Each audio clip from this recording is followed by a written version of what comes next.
Hi friends, I'm Dave Barklow, pastor at Fort Walton Beach First United Methodist.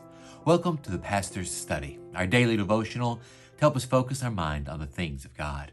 We are walking through the Gospel of Mark, and as we get to the end of Jesus' ministry and Jesus' teaching, Jesus gives us some hard things, some things that may be difficult to understand, or some predictions about the future that we might have some questions about.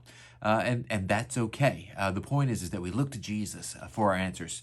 I would like to read to you from Mark chapter 13, verses 14 through 23. When you see the desolating sacrilege set up where it ought not be, let the reader understand. Then those in Judea must flee to the mountains. The one on the housetop must not go down or enter the house to take anything away. The one in the field must not turn back to get a coat. Woe to those who are pregnant and to those who are nursing infants in those days. Pray that it may not be winter, for in those days there will be suffering, such as not has been from the beginning of the creation that God created until now. No, and never will be. And if the Lord had not cut short those days, no one would be saved. But for the sake of the elect, whom he chose, he has cut short those days. And if anyone says to you, look at that time, look, here is the Messiah, or look, there he is, do not believe it. False messiahs and false prophets will appear and produce signs and omens to lead astray, if possible, the elect. But be alert, I have already told you everything.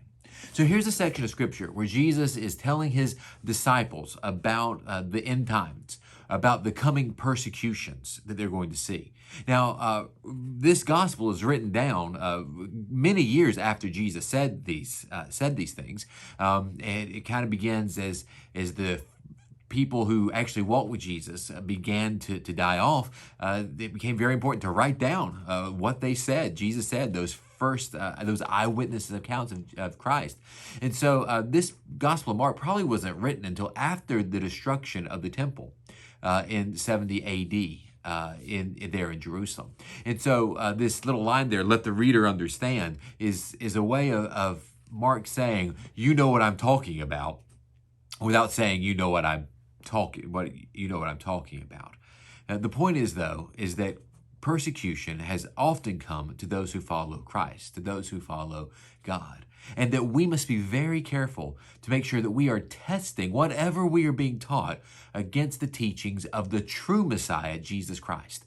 There are many who want to come and they want to hijack the church. They want to hijack your love of God. They want to hijack the fervor that comes with knowing Jesus Christ by teaching false things.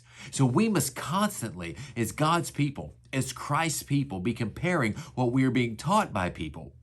Even our Sunday school teachers and our pastors and Bible study leaders, and especially those that we don't know, as social media gets bigger and bigger and we can watch sermons from people from all around the world, we can come into contact with all kinds of information. But we know the true Messiah. We know what Jesus said. We have his words. I'm looking forward to it. In a couple of weeks, I'm going to get to do a sermon about the Sermon on the Mount, chapters 5, 6, and 7 of Matthew. And I love teaching that because I know those words are the Messiah's words. I know they are true. And no matter what other people might say, no matter what teaching may be lifted up, I know what Jesus says. So friends, let's bury ourselves in Jesus' word. Let's commit it to our hearts. Let's commit it to the way we live so that we will not be led astray by anyone. Remember, friends, I love you. Take care of yourselves and shine the light of Christ.